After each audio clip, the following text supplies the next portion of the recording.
Praise the lord. యేసుక్రీస్తు నామములో మీ అందరికీ శుభములు తెలియపరుస్తున్నాను. హల్లెలూయా. ఈ మార్నింగ్ మన్నా అనే ఈ కార్యక్రమం ద్వారా మీలో చాలామంది బలపడతా, అభిషేకించబడతా, ఆత్మతో నింపబడతా, ప్రతి వాక్యాన్ని మరి నోట్ చేసుకుంటా ఉన్న వాళ్ళు చాలామంది ఉన్నారు.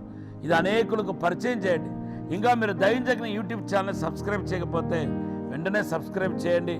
ప్రతిరోజు వచ్చే లైవ్ ప్రోగ్రామ్ కూడా, దైవజగ్ని లైవ్ ప్రోగ్రామ్ కూడా చూడండి. దేవుని బిడ్డలారా, ఆల్రెడీ మీరు వినే ఉంటారు. ఫిబ్రవరి 2, 3, 4, 5 4 రోజుల పాటు పరిశుద్ధాత్మ విస్ఫోటన సదస్సు రాజమందిరంలో ఏర్పాటు చేస్తున్నాం. ముఖ్యంగా ఇది సేవకుల కొరకు ఏర్పాటు చేసినప్పటికీ ఆత్మీయతలో ఎదగాలి, అభిషేకం పొందుకోవాలి అని ఆశపడుతున్న తీవ్రత కలిగిన విశ్వాసులు కానీ, ఆత్మీయ జీవితం పైన మరి మంట కలిగిన వాళ్ళు కానీ, లేకపోతే సంఘంలో పరిచయం చేసే వాళ్ళు కానీ ఈ కూడికలో పాలు పొందవచ్చు. స్త్రీ పురుషులకు ప్రత్యేకమైన వసతులు ఉన్నాయి, భోజన వసతులు ఉన్నాయి. తప్పక పాలు పొందండి. దేవుని ఆత్మతో, శక్తితో, మహిమతో మీరు నింపబడతారు. దేవుని బిడ్డలారా, అపోస్తలుల కార్యం 2వ అధ్యాయం 17వ వచనం, యోవేలు 2వ అధ్యాయం 25, 26 వచనం వాగ్దానపు నెరవేర్పును మనము పెందెకోస్తే దిననాడున చూస్తున్నాం. మేడగదికి వచ్చిన ప్రతి ఒక్కరి మీద పరిశుద్ధాత్మ కుమరింపు జరిగింది. దేవుని బిడ్డలారా, వాళ్ళు వెంటనే అన్య భాష మాట్లాడటానికి ప్రారంభించారట. అన్య భాష అనేది ఎప్పుడు ఎవరికి ఇవ్వబడలేదు. ఫస్ట్ టైం ఆత్మ కుమరింపు అనేది జరిగింది. దేవుని బిడ్డలారా, ఈ అన్య భాష అనేది న్యూ టెస్టిమెంట్ బ్లెస్సింగ్స్ అని చెప్పవచ్చు. కొత్త నిబంధన ఆశీర్వాదం. కొత్త నిబంధన ఆశీర్వాదం అంటే ఏంటంటే, పాత నిబంధనలో దొరకని, పాత నిబంధనలో ఏ ఒక్కరు పొందుకునే ఆశీర్వాదాన్ని కొత్త నిబంధనలో పొందుకుంటే దాన్ని కొత్త నిబంధన ఆశీర్వాదం అంటాం. అలాగా ఈ క్రమంలో యేసు రక్తం పాత నిబంధన లేదు, ఇది కొత్త నిబంధన ఆశీర్వాదం. యేసు నామం పాత నిబంధనలు ఇవ్వబడలేదు, ఇది కొత్త నిబంధన ఆశీర్వాదం. ఆ యేసు నామం ద్వారానే మన పాపం క్షమించబడుతుంది. యేసు నామాన్ని బట్టి మన ప్రార్థనలు ఆలకించబడుతుంది. నా నామములో మీరు ఏమడిగినా ఇస్తానన్నాడు యోహాను సువార్త 14:14లో. సో అంతేకాదు, ఈ కొత్త నిబంధన ఆశీర్వాదంలో ప్రభురాత్రి బల్ల, ఇది కొత్త నిబంధన ఆశీర్వాదం. అంతేకాదు, అపోస్తల పరిచర్య కొత్త నిబంధన ఆశీర్వాదం. ఎందుకంటే పాత నిబంధనలో ప్రవక్తలు ఉన్నారు కానీ అపోస్తలు లేరు. అపోస్తలు అనేది కొత్త నిబంధన ఆశీర్వాదం. ఈ క్రమంలో దేవుని బిడ్డలారా, మరొక ఆశీర్వాదం ఉంది. అదేంటంటే అన్య భాష మాట్లాడటం, ఆత్మపూర్లుగా అన్య భాష మాట్లాడటం, దేవుని భాష మాట్లాడటం. ఇది కొత్త నిబంధన ఆశీర్వాదం. ఈరోజు ఈ కొత్త నిబంధన ఆశీర్వాదంలోనికి ప్రవేశించాలని ఆశపడితే కనుక దేవుని బిడ్డలారా, మీ హృదయం కడుగబడి ఉండాలి, శుద్ధీకరించబడి ఉండాలి. చూడండి, మనం పాలు పట్టుకోవడానికి వెళ్ళామనుకోండి, మనం ఏం చేస్తామంటే, ఒకవేళ ఆ పాత్ర కడగబడి ఉన్నా మరలా నీళ్లు పోసి కడిగేసి అప్పుడు మనం పాలు పడతాం. ఎందుకంటే కొంచెం డస్ట్ ఉన్నా కూడా పాలు ఇరిగిపోతుంది. అలాగే పాల కంటే తెల్లనివాడు పరిశుద్ధాత్మ దేవుడు. ఆయన మనలోనికి రావాలంటే, మనల్ని నింపాలంటే, మన ఆత్మ, శరీర, ప్రాణం యేసు రక్తంలో కడుగబడాలి, శుద్ధీకరించబడాలి, పరిశుద్ధపరచబడాలి.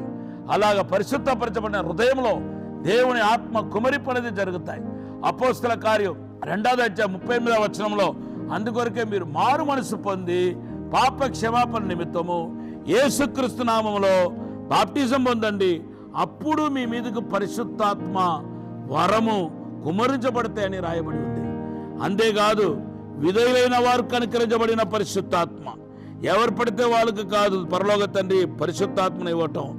విధేయులైన వారు కనికరించబడిన పరిశుద్ధాత్మ అని అపోస్తల కార్యం 5వ అధ్యాయం 32లో మనకు రాయబడి ఉంది. సో విధేయులైన వారు కనికరించబడిన పరిశుద్ధాత్మ. మీరు విధేయత కలిగిన వారు. విధేయత కలిగిన వారు ఎవరండి? శుద్ధీకరించబడిన వాళ్ళే విధేయత కలిగిన వారు. విధేయత కలిగిన వారికి పరిశుద్ధాత్మ కుమరింపు అనేది జరుగుతాయి. ఈరోజు మీరు విధేయులుగా ఉన్నారా? ఆత్మతో నింపబడ్డారా? ఒకసారి పరిశోధన చేసుకోండి. అంతేకాదు, ఏక మనసు గలవారు, అందరితో ఏగిపించే మనసు ఉండాలి. నేను సెపరేట్ను, నేను ఎవరితో కలవను, ఎవరితో ఉండను, నా రూట్ వేరు, నా దారి వేరు, నేను ఎవరితో మాట్లాడను, ఇటువంటి మనస్తత్వం ఉంటే కనుక ఎప్పుడు పరిశుద్ధాత్మ కుమరింపు మీలో జరగదు. అందరితో కలిసిమెలిసి వెళ్ళే మనస్తత్వం గలవారుగా ఉండాలి. అందరినీ చేర్చుకుంటున్న మనసు ఉండాలి మీకు. ఆ మనసు దేవుడు ఇవ్వాలని ప్రార్థిస్తున్నాను. ఎందుకంటే ఏక మనసు లేకపోతే దేవుని ఆత్మ కుమ్మరింపు జరగదో దానికి తోడు మీరు అడుగుతూనే పరిశుద్ధాత్మ కుమ్మరింపు జరుగుతాయి. అపోస్తల కార్యంలో మరి చూడండి, వాళ్ళు అడిగారు, అందుకొరకే ప్రార్థన చేస్తారు. అపోస్తల కార్యం 1:14 మనం చూస్తున్నాం. వాళ్ళు అడిగిన తర్వాతనే పరిశుద్ధాత్మ కుమ్మరింపు అనేది జరిగింది. అంతేకాదు, ప్రార్థన ఎక్కడెక్కడైతే కనపడుతుందో అక్కడ పరిశుద్ధాత్మ కుమ్మరింపు జరిగింది. అపోస్తల కార్యం 4:30-31 మీరు చూడండి. అపోస్తల కార్యం 19:6 చూడండి. కాబట్టి ఈరోజు ఎవరెవరు పరిశుద్ధాత్మ పురులు కావాలనుకుంటున్నారో మీరు అడగండి, ఖచ్చితంగా పరిశుద్ధాత్మతో నింపబడతారు. దేవుడి మాటను దీవించనగాక. పరిశుద్ధము నమ్మకమైన పరలోక తండ్రి, నీకు వందనాలు, స్తోత్రాలు. మమ్మల్ని క్షమించి, మన్నించి, పరిశుద్ధపరిచి, శుద్ధీకరించి ప్రభా పరిశుద్ధాత్మ పురులుగా చేయండి ప్రభా. అగ్నితో అభిషేకముతో నింపమని దీవించమని యేసు నామములో అడిగి వేడుకుంటున్నాము తండ్రి. Amen. Have a blessed day. God bless you.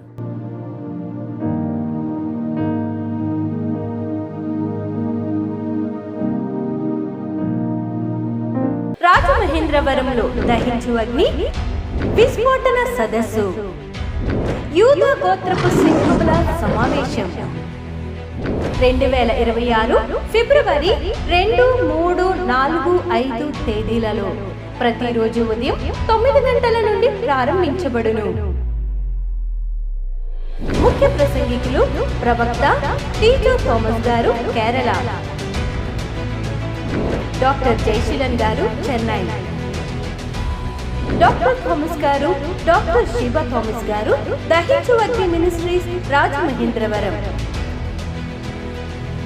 Registration fee 100 రూపాయలు మాత్రమే. దూర ప్రాంత ప్రజలకు భోజనం మరియు వసతి సదుపాయం కలదు. స్థలం దహించు అగ్ని ఆడిటోరియం, నటరాజ్ థియేటర్, రాజమహేంద్రవరం. మరిన్ని వివరాలకు 9494940072 మరియు 73